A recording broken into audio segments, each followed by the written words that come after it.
Since the dawn of humanity, stories laden with deep meaning have been used to convey hidden wisdom, spiritual teachings, and universal truths. In the Gospels, the words of Jesus seem to function as an intriguing riddle, enticing the listener to look beyond the apparent. But what if what we know today as familiar stories, like the parables of the Good Samaritan or the True Vine, were actually coded messages intended for a select group of initiates? This idea is not new, but it continues to provoke thinkers and spiritual seekers around the world. The symbolic language, present in various cultures and traditions, is a bridge between the visible and the invisible, the material and the divine. In the Gospels, this language does not appear as an ornament, but as a central mechanism to convey deeper meanings. Its messages are not just ethical lessons or spiritual guidelines, but clues for those who dare to explore beyond the literal. Thus, the intriguing question arises: Jesus spoke to everyone, but did he really want everyone to understand the same thing?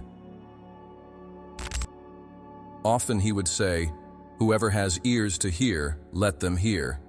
A simple invitation, yet full of mystery. These words suggest that not everyone is ready or willing to understand what is being said.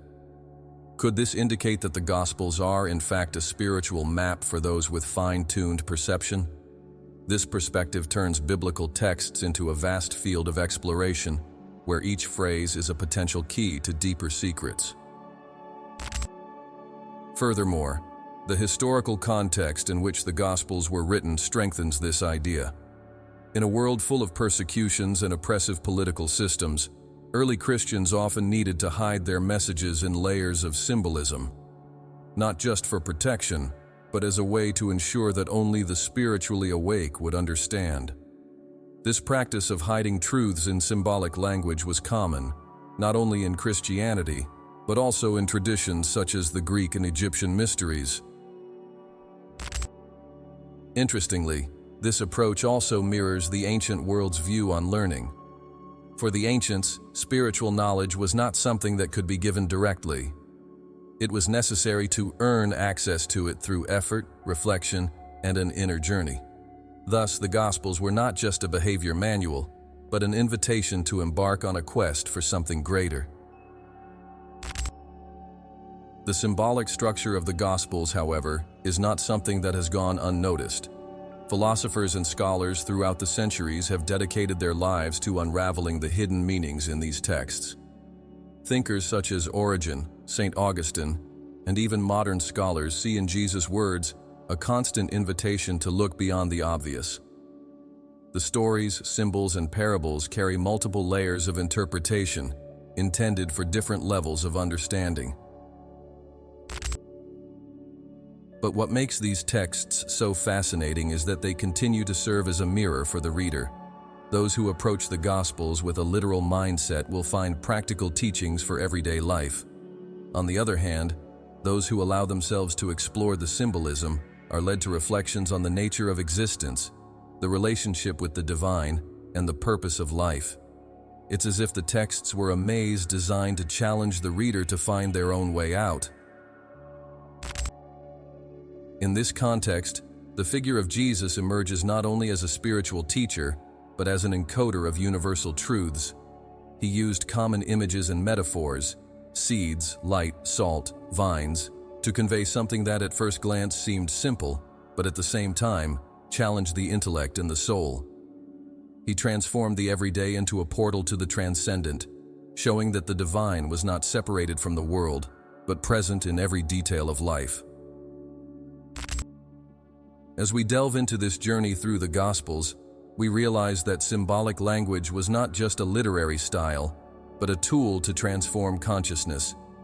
In a world where the literal often dominates our perception, Jesus' words invite us to reclaim the art of interpreting, to seek hidden meanings, and to reconnect with the depth of our own souls. And so we find ourselves on the edge of a mystery. If the Gospels are a code, what is the key to understanding it? More importantly, why did Jesus choose to convey his messages in this way? This is the starting point for an exploration that will lead us to realize that often the answers are not in the words, but in the silence they evoke. To fully understand the symbolism in the Gospels, it's essential to return to their roots in the Judeo-Christian tradition. The use of metaphors and imagery was a central feature of the Hebrew sacred texts, and this practice was continued and even deepened in the teachings of Jesus. From Genesis to Revelation, figurative language not only enriches the texts, but acts as a channel to convey spiritual truths on multiple levels. In the Old Testament, metaphors play a vital role in the relationship between God and His people. The creation story, for example, is told symbolically, using images such as the garden, the tree of knowledge, and the serpent. These elements not only narrate events, but invite the reader to reflect on the nature of good and evil, human freedom, and the relationship between the Creator and the creation. Thus, symbolism emerges as a pedagogical method to convey profound ideas to a diverse audience.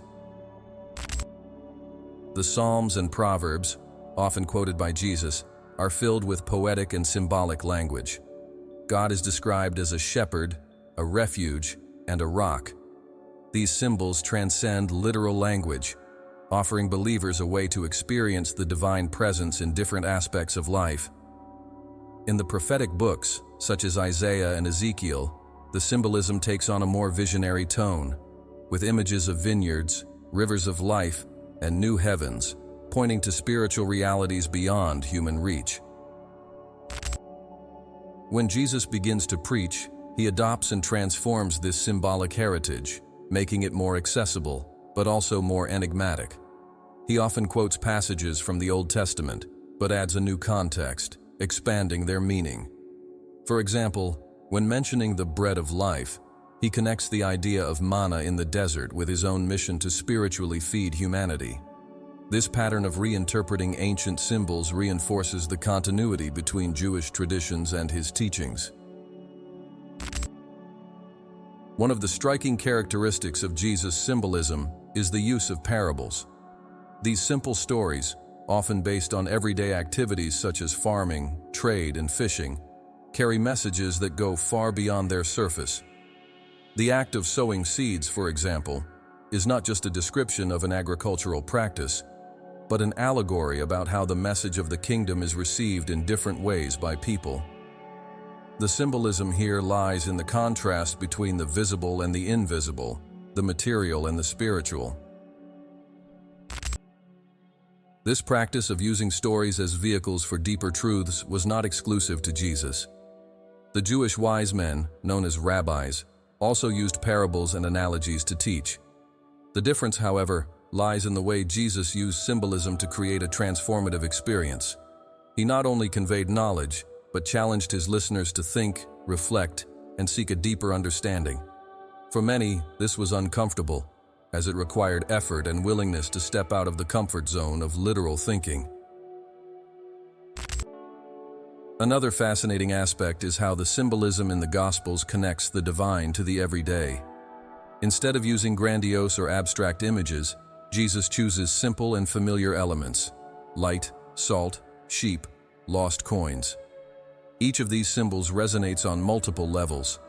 The light, for example, represents both spiritual enlightenment and the role of the faithful as guides to the world. Salt, seemingly common, is a symbol of preservation and of adding flavor to life, reflecting the importance of spiritual purpose. The prophets of the Old Testament also pointed to a Messiah who would bring spiritual renewal, but they did this using symbolic images that would be reinterpreted in the Gospels.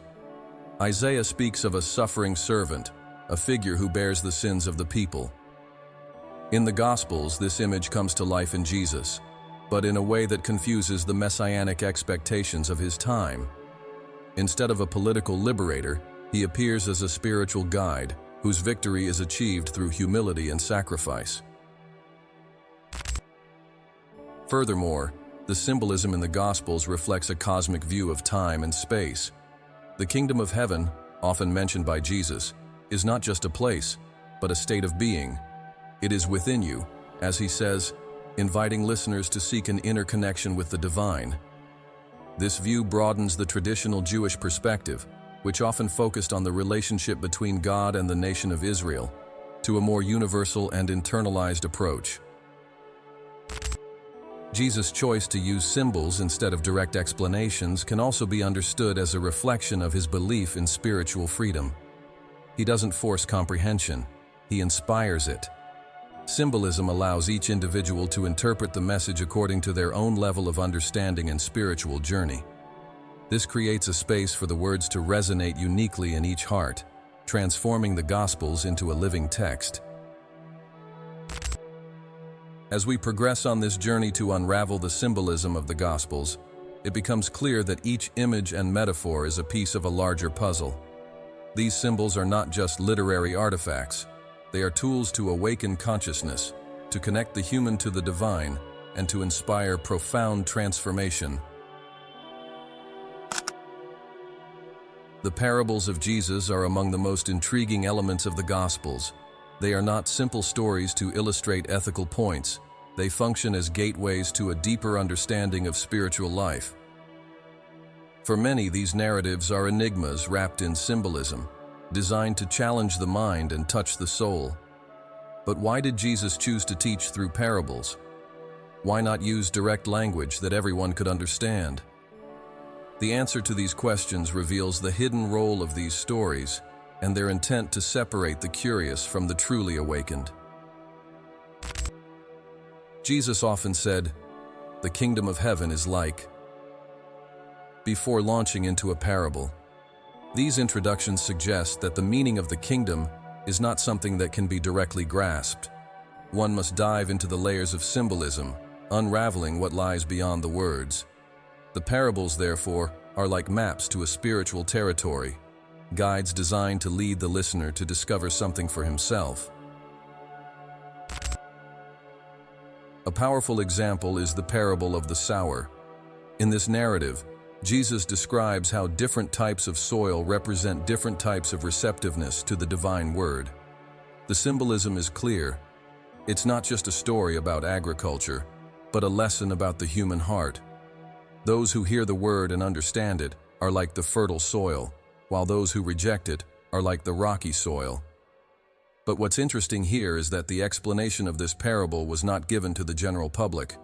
It was reserved for the disciples, suggesting that Jesus saw his parables as coded messages, understood only by those ready to comprehend them. Another fascinating example is the parable of the pearl of great value. Here, the kingdom of heaven is compared to a pearl for which someone is willing to sell everything they own. Although this may seem like a simple lesson about prioritizing the spiritual over the material, it can also be interpreted as a call for radical transformation. The pearl, a symbol of purity and rarity, represents a state of consciousness or enlightenment that requires the complete abandonment of the ego and earthly possessions. The purpose of parables goes beyond teaching. They have an esoteric function. By speaking in riddles, Jesus creates a symbolic barrier that separates those who simply hear from those who truly listen. This concept is explicitly addressed in the Gospels, where Jesus explains, "To you has been given the knowledge of the mysteries of the kingdom of heaven, but to them it has not." He acknowledges that his message is not for everyone. This is not exclusion, but a way of revealing that spiritual growth requires effort and active pursuit. The parables also reflect a universal aspect of ancient spiritual traditions, the idea that great truths cannot be taught directly. In many cultures, spiritual mysteries were conveyed through myths and symbolic stories. The very act of deciphering a parable is part of the learning process, a journey that involves both the mind and the heart. Jesus seems to have deeply understood this, creating stories that resonate on multiple levels and remain relevant centuries later. Furthermore, parables operate in a dynamic of inclusion and exclusion. For those who do not understand, they are just ordinary stories, without lasting impact. But for those who decipher them, they become windows into higher spiritual realities. This division between those who understand and those who do not understand is central to Jesus' teaching, suggesting that spiritual understanding is both a gift and an achievement. The symbolism of parables also has the power to transcend time and space. Stories like the Good Samaritan or the Prodigal Son continue to resonate because they touch on universal truths. They are not confined to the historical context of Jesus, but speak of themes that are eternally relevant: compassion, forgiveness, humility, and the quest for the divine. This timelessness is one of the reasons why parables continue to inspire interpretations and debates around the world. Interestingly, the way parables are constructed also reflects a symbolic logic. Many of them have an element of surprise or inversion, where the listener's expectations are subverted. In the case of the Good Samaritan, for example, the hero is not the priest or the Levite, but the Samaritan, a marginalized figure at the time. This inversion challenges the listener to reassess their prejudices and to look beyond appearances. Another striking feature is that parables often end without clear resolution. They leave open-ended questions, requiring the listener to reflect on the meaning. This style not only promotes contemplation, but also mimics the nature of spiritual growth, which is more about asking questions than finding definitive answers. Finally, parables have an emotional impact that goes beyond the intellectual. They speak to the heart, using familiar images and situations to evoke feelings and insights. This emotional connection is part of the transformative power of parables, which not only teach, but also inspire an inner change. In this way, Jesus' parables are much more than simple stories. They are tools for spiritual initiation, designed to challenge, enlighten, and transform. They invite us to look beyond the obvious, to question our perceptions, and to seek a deeper truth. And in deciphering them, we not only learn more about Jesus' teachings, but also about ourselves. The Gospels, for many, are read as linear narratives about the life and teachings of Jesus. However, for those with a more discerning eye, they emerge as an esoteric text, filled with layers of meaning that go beyond the apparent. This esoteric dimension is not accidental, but seems carefully woven into the narrative, suggesting that Jesus was not only teaching the masses, but also speaking directly to those seeking spiritual enlightenment. The word esoteric derives from the Greek esoterikos, which means inner or reserved for a few. This concept permeates the Gospels, especially when Jesus distinguishes between those who have eyes to see and ears to hear, and those who remain in the darkness of ignorance.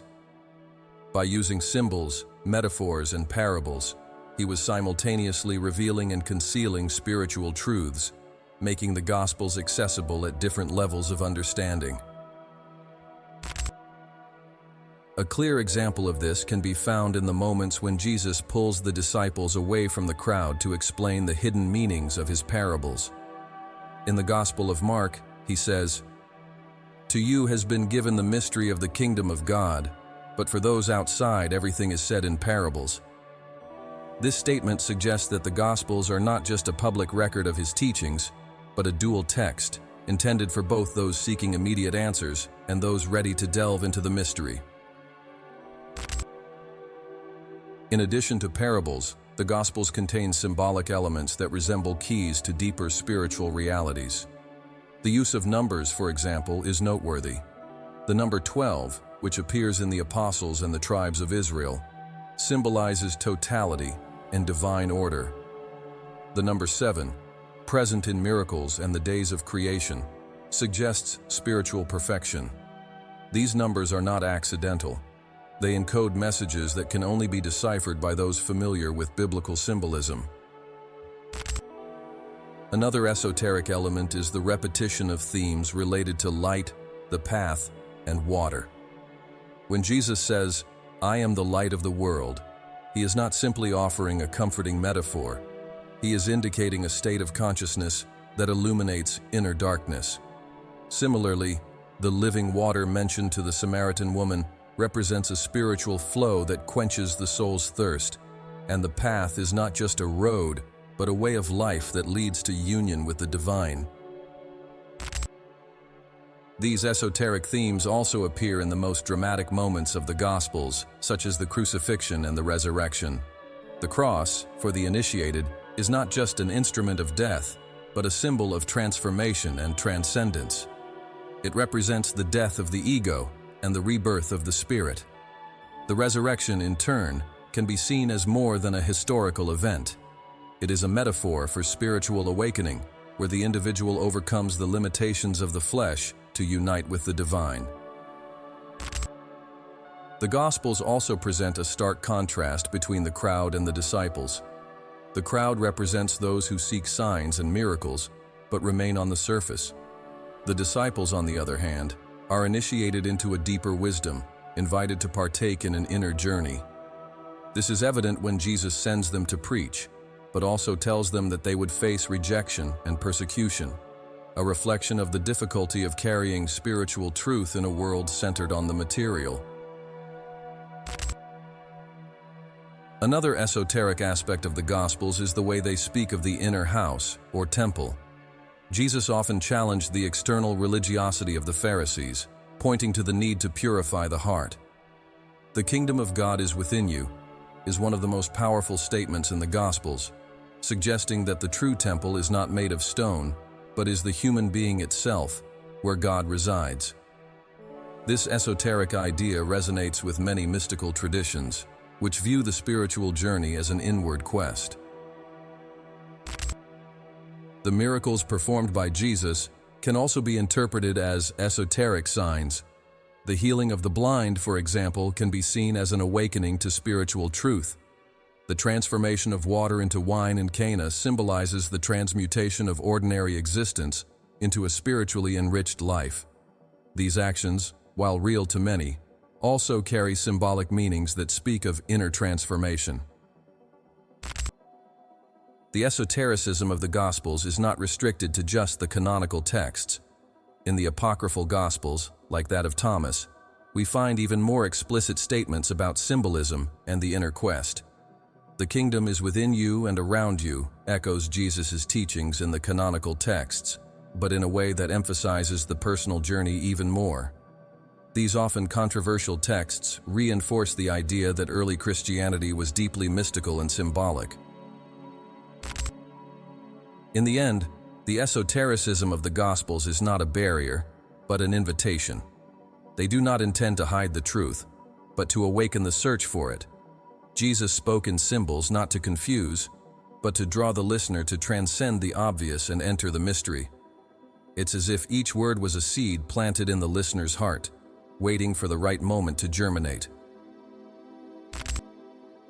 Thus, the Gospels as an esoteric text challenge us to look beyond the words and seek the spirit behind the letter. They call us to stop being passive spectators and become active participants in our own spiritual journey. Each symbol, each parable, is a door. It is up to us to choose to open. The words of Jesus, often simple at first glance, carry a symbolic weight that transcends the literal.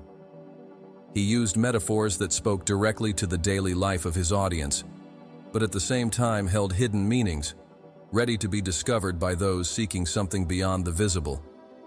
As a master of symbolic language, Jesus transformed common concepts into keys for profound spiritual mysteries. A clear example is found in the phrase, "I am the light of the world," John 8:12. To the casual listener, this statement might seem like a metaphor about guidance or enlightenment. However, for those in the know, light is a universal symbol of divine consciousness, the force that dispels the darkness of ignorance and reveals the true nature of existence. By declaring himself the light, Jesus was not just speaking about himself, but pointing to a state of being that he invited his followers to attain.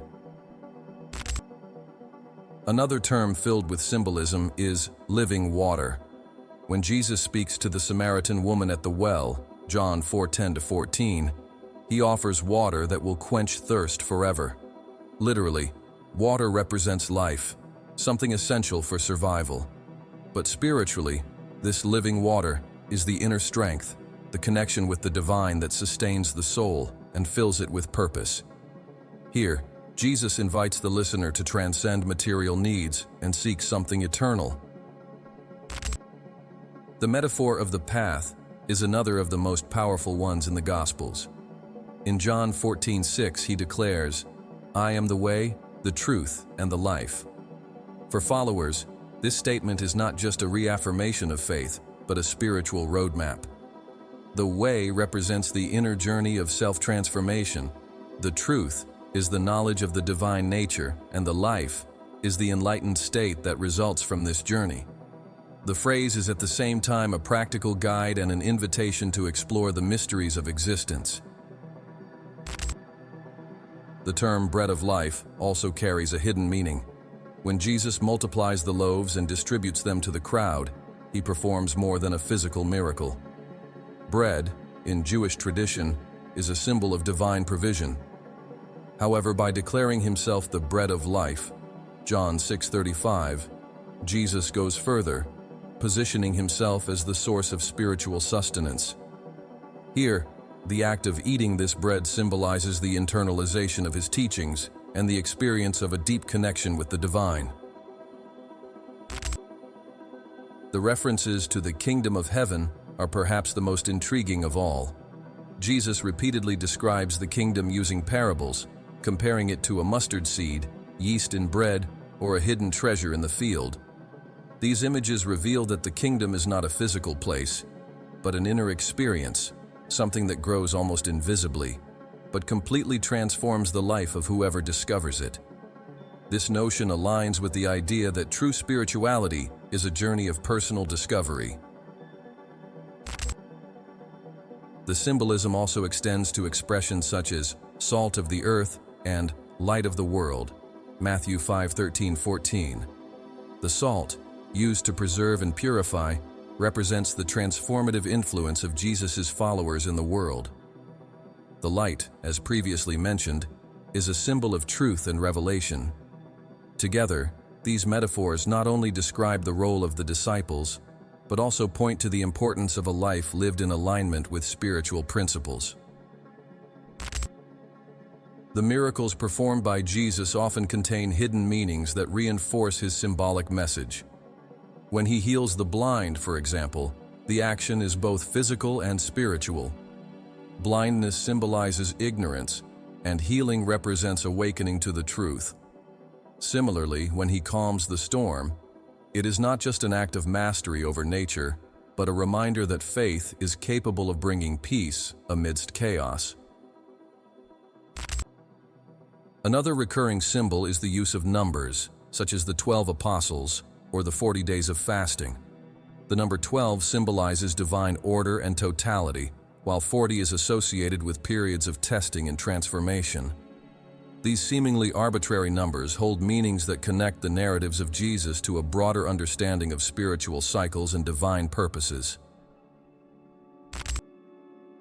The word love also has a special depth in the Gospels. When Jesus commands, "Love your neighbor as yourself," Matthew 22:39, he is not just talking about kindness or compassion. Love, in this context, is a reflection of the divine nature, a unifying force that transcends barriers and reveals the interconnectedness of all creation. This love is not a feeling, but a state of being. Finally, Jesus' words often challenge the listener to adopt a new perspective. When he says, "Whoever wants to save their life will lose it, and whoever loses their life for my sake will find it," Matthew 16:25. He introduces a paradoxical inversion that reflects the heart of his esoteric message. Here, losing life does not mean physical death, but abandoning the ego, attachments, and illusions to achieve a new form of existence. Thus, the words of Jesus are not just declarations, but codes that invite the listener to decipher them. They contain multiple levels of meaning, allowing each person to understand them according to their own spiritual journey. Each sentence, each metaphor, is a key, and it's up to the seeker to determine if they are willing to use it to unlock the doors of mystery.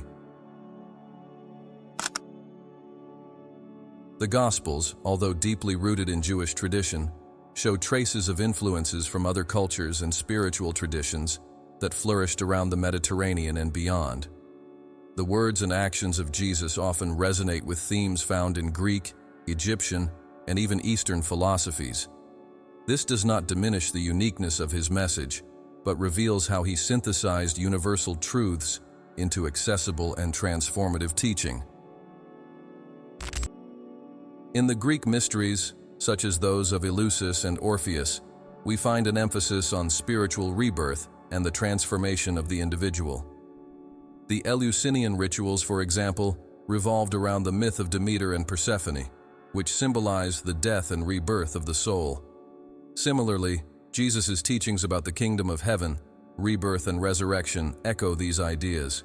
When he says, "Unless a grain of wheat falls into the earth and dies, it remains alone. But if it dies, it bears much fruit." John 12:24, we see a metaphor that reflects the cycle of death and rebirth present in the Greek mysteries.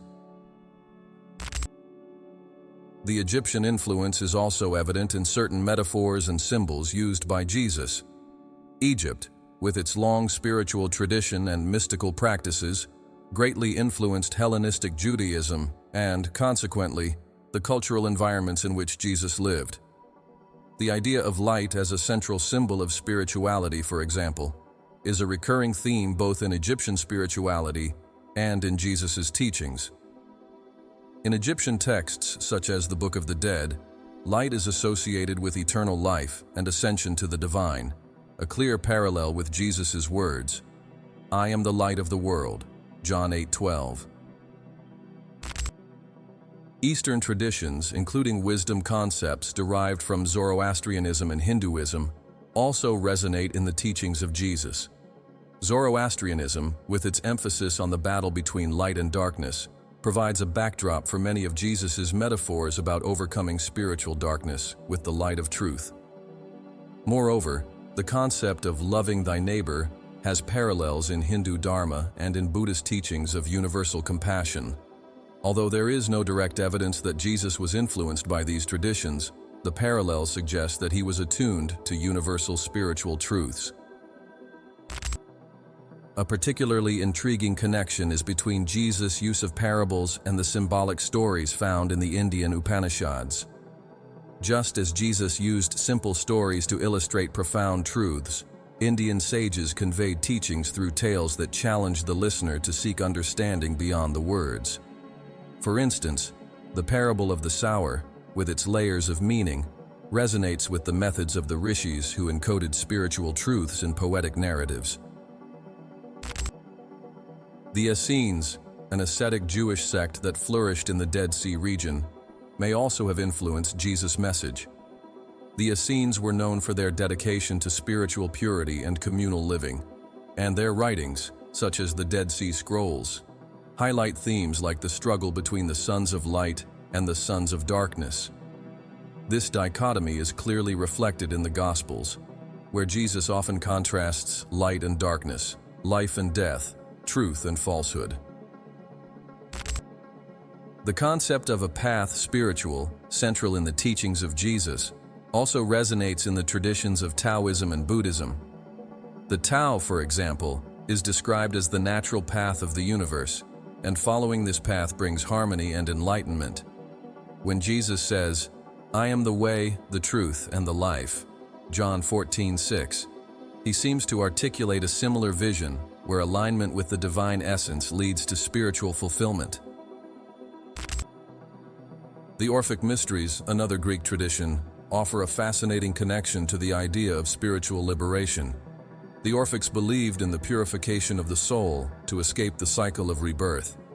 Similarly, the teachings of Jesus often speak of spiritual rebirth and the need to transcend the material world. The metaphor of being born again in John 3:3 reflects this transformation, inviting followers to abandon their old selves and embrace a new life in the Spirit. The Egyptians also revered the idea of a soul's journey that culminated in a divine judgment. This view is evident in Jesus' teachings about the final judgment and the need for spiritual preparation. The symbolism of the wheat and the tares, which will grow together until the time of harvest, carries the idea of a separation between the righteous and the unrighteous, similar to the Egyptian concept of weighing the heart. Another point of contact with external traditions lies in Jesus' emphasis on a direct connection with the divine, something that challenges the formal ritual practices of his time.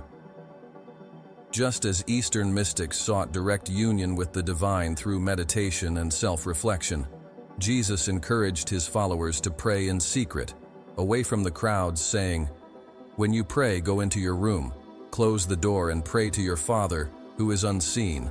Matthew 6:6. This intimate approach reflects a spirituality centered in the heart, rather than relying on external structures.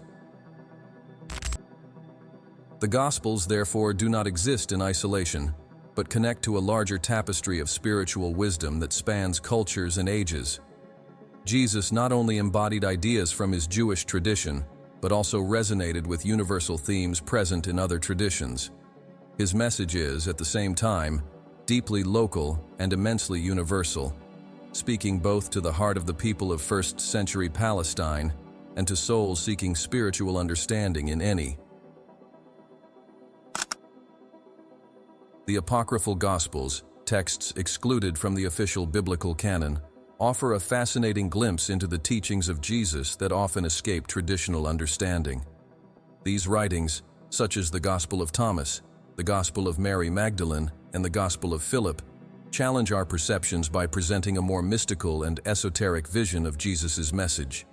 Although controversial, they amplify the idea that the Gospels are, at their core, an invitation to personal spiritual journey. The Gospel of Thomas, perhaps the most famous of the Apocrypha, begins with a provocative statement. These are the secret words that the living Jesus spoke, and that Judas Thomas, the twin, wrote. The word secret here already suggests that the text was not intended for the general public, but for those ready to understand deeper teachings. Instead of narratives or miracles, it presents a collection of 114 sayings of Jesus, many of which are enigmatic and challenging. One of the most impactful is, "The kingdom is within you and around you. When you know yourself, you will be known, and you will know that you are a son of the living Father." This statement encapsulates an internalized spirituality, where self-knowledge is the path to the divine. Another noteworthy text is the Gospel of Mary Magdalene, which highlights Mary's role as a central figure in the community of Jesus' followers. In it, Mary appears as a spiritual leader, interpreting visions and guiding the disciples. This approach breaks with conventional narratives, presenting a more inclusive and diverse early Christianity. A crucial passage speaks of the struggle between the soul and the ego, suggesting that the true spiritual challenge is to overcome passions and attachments to achieve union with the divine. This emphasis on internal conflict resonates with teachings found in the canonical Gospels, but from a more introspective perspective.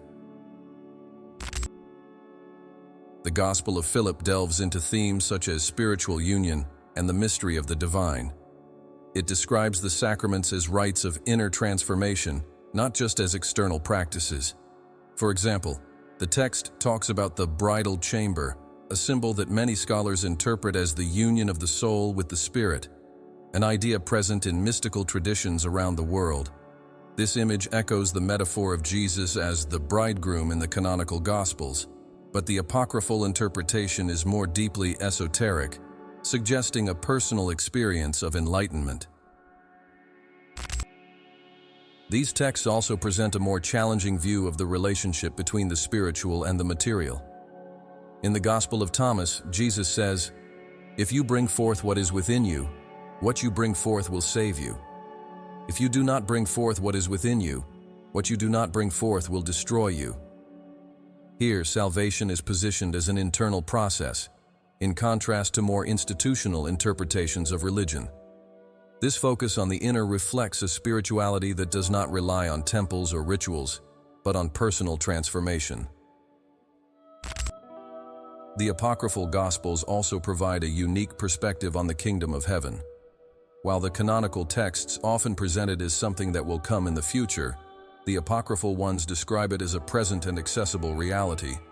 The kingdom will not come by observation. It is not here or there. The kingdom of the Father is spread over the earth, and men do not see it. Gospel of Thomas.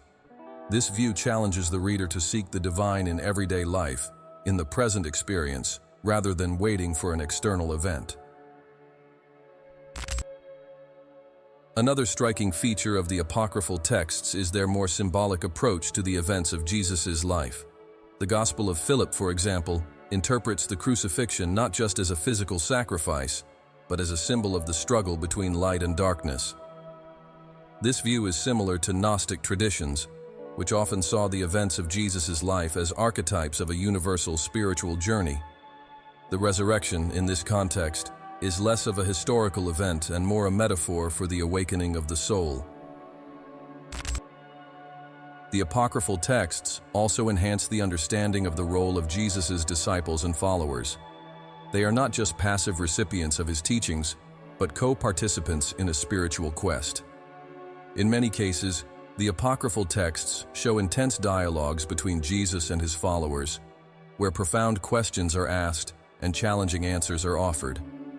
This interaction suggests that spiritual learning is dynamic, requiring effort, questioning, and reflection. The exclusion of these texts from the biblical canon does not diminish their importance. On the contrary, it raises questions about how early Christianity evolved and why certain narratives were prioritized.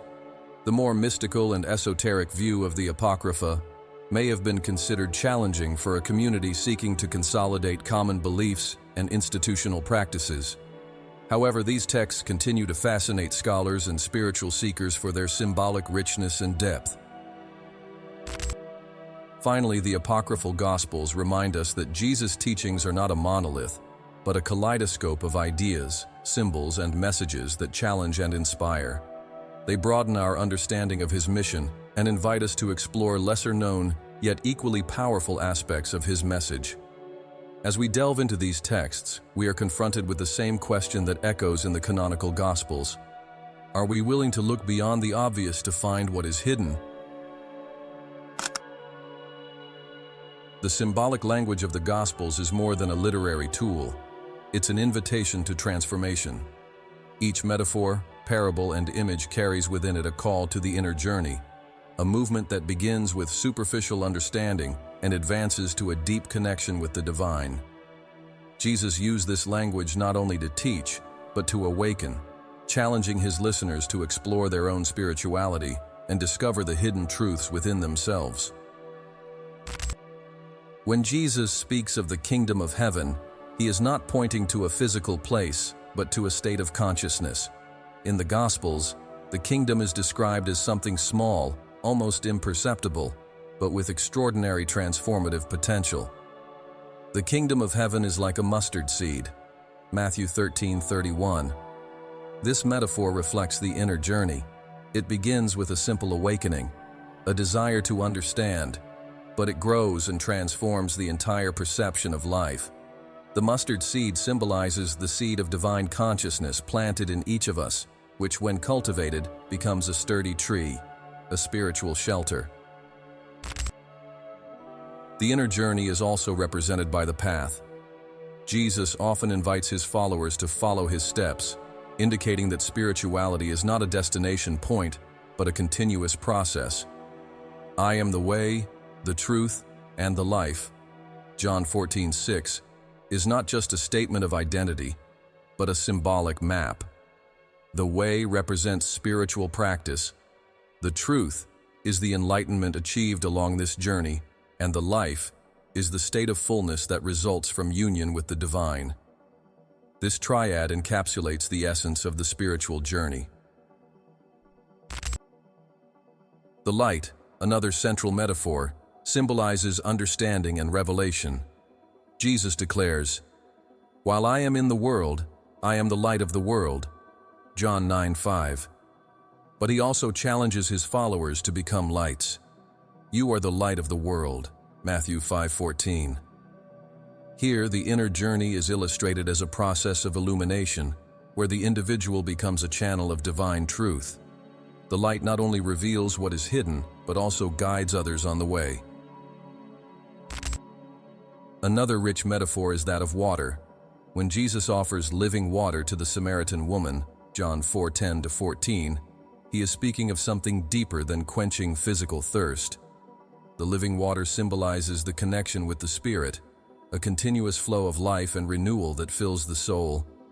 The inner journey is like finding this spiritual well and allowing it to quench a thirst that the outside world cannot satisfy. Transformation is another central theme in the symbolic language of the Gospels, represented by elements such as yeast and the harvest. The kingdom of heaven is like yeast that a woman took and mixed into about 3 measures of flour until it worked all through the dough. Matthew 13:33. The yeast, although small, transforms the dough completely. So is the inner journey. A small awakening can transform the totality of our consciousness and way of being. The harvest, often used as a metaphor, symbolizes the moment of spiritual fulfillment. When Jesus says, "The fields are white for harvest," John 4:35, he is speaking of the soul's readiness to receive divine truth. The inner journey culminates in this moment, where the soul unites with the divine, just as wheat is harvested to become bread, the spiritual sustenance. The metaphor of the shepherd and the sheep reflects the dynamics between the divine and the seeker. "I am the good shepherd, I know my sheep, and they know me." John 10:14. Here the shepherd symbolizes the divine presence that guides and protects, while the sheep represent the seekers who, upon recognizing the shepherd's voice, find the path to spiritual fulfillment. This image highlights the need for inner attention to discern divine guidance. The crucifixion and resurrection are also rich in symbolism for the inner journey.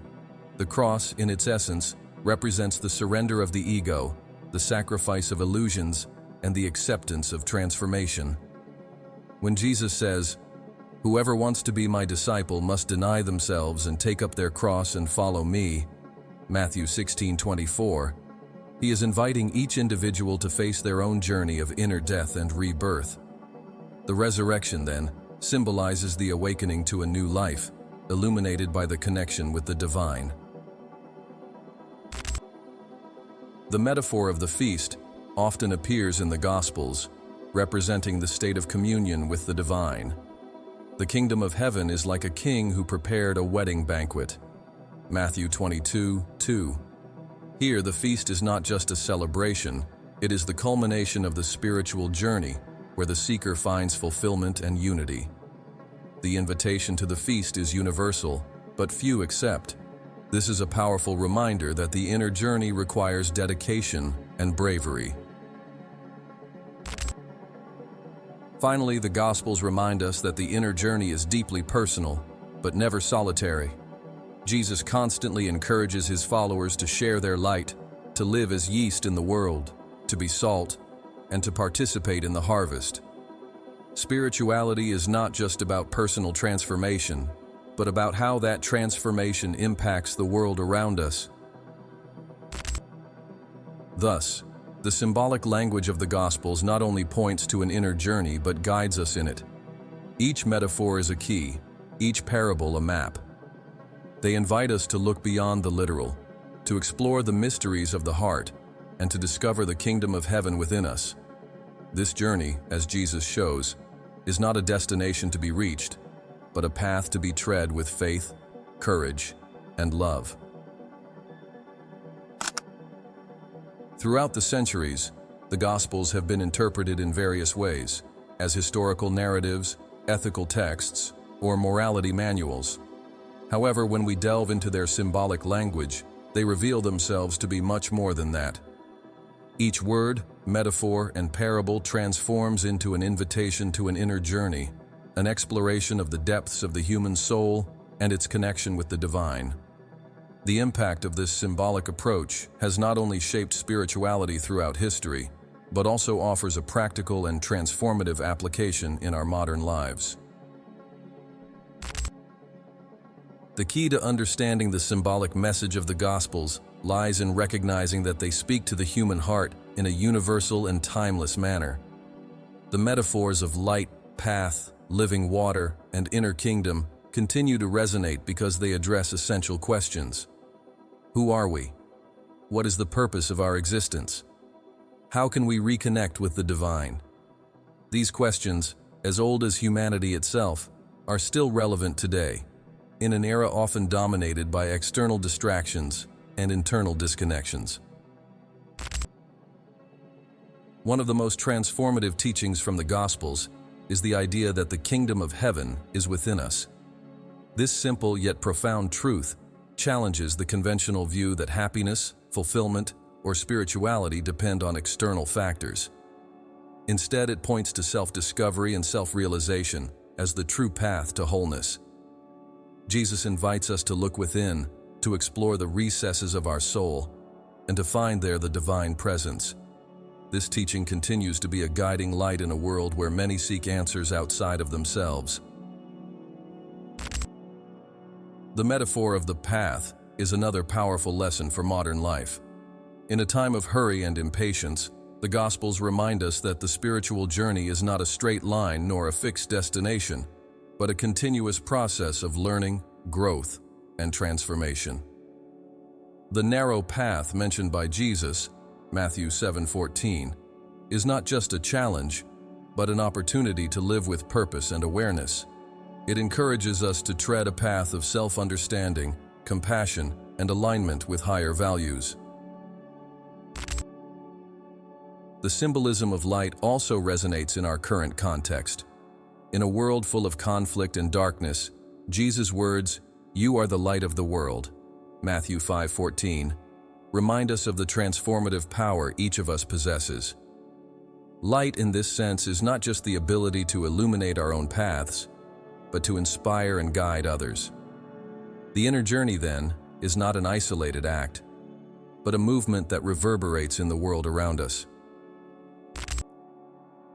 Another crucial symbolic teaching is the concept of spiritual rebirth. Jesus often used images of seeds, harvests, and yeast to describe inner transformation. In a time of rapid changes and constant challenges, this message encourages us to accept the growth process, even when it involves sacrifice and discomfort. The cross, for example, is not just a symbol of suffering, but of surrender and renewal. It challenges us to leave behind the ego and illusions to embrace a new life centered in truth. Jesus' emphasis on fellowship and love for one another also carries profound symbolic force. He not only exhorts us to love each other, but to see the face of the divine in every person. This view broadens our understanding of spirituality, taking it out of the personal sphere and bringing it into the collective sphere. The kingdom of heaven is not just an individual experience, but a shared reality, built through actions of kindness, compassion, and justice. In the Gospels, the use of living water as a symbol of spiritual renewal reminds us of the importance of continuous connection with the divine. Just as water is essential for physical life, the living water represents the nourishment of the soul. In a world often dry of meaning, seeking this inner source is an act of resistance and renewal. Another transformative point of the Gospels is the message that miracles are not confined to the past. When Jesus performs acts such as healing the blind or multiplying loaves, he not only demonstrates divine power, but offers symbolic lessons. These miracles remind us that transformation is possible, that internal resources are unlimited, and that with faith, we can overcome the limitations imposed by our circumstances. Ultimately, the symbolic language of the Gospels calls us to recognize our role in divine history. Just as metaphors and symbols point to greater truths, our own lives can be reflections of the divine in action. We are called to be light, yeast, and seeds in the world, to live in a way that our existence inspires and transforms. Today, the challenges may be different from those faced by the followers of Jesus in the first century, but the message remains relevant. The inner journey, guided by the symbols and metaphors of the Gospels, offers a path to find peace amidst chaos, purpose amidst confusion, and connection amidst alienation. Each of us is called to decipher the code of Jesus' words and apply it in a way that illuminates our own life and the lives of those around us. Thus, we conclude that the Gospels are not just an ancient text, but a living source of wisdom and inspiration. They challenge us to look beyond the literal, to seek the spiritual in the everyday, and to live as citizens of the inner kingdom. By accepting this invitation, we embark on a journey that not only transforms us, but also empowers us to transform the world. And now, Mind Unfettered, it's your turn. What is the symbol or message in the Gospels that resonates with you the most? Is there any parable or teaching of Jesus that you believe carries a hidden meaning? Leave it in the comments and share your vision. Each perspective enriches our collective search for the truth. Remember, when we come together to explore, we jointly manifest a new understanding. And if you want to keep delving into the profound mysteries of Jesus' teachings, don't stop here. Click on the video now appearing on your screen. The Guardians of the Grail, the hidden secret of Jesus and his divine lineage. There we will unravel the connections between Jesus' teachings, the Holy Grail, and a divine lineage that could change everything we know. Are you ready for the next piece of the puzzle? Don't forget to subscribe to the channel, turn on notifications, and share this video with someone who is on this journey with us. We are a community in search of the truth, Mind Unfettered. Together, we can turn questions into discoveries.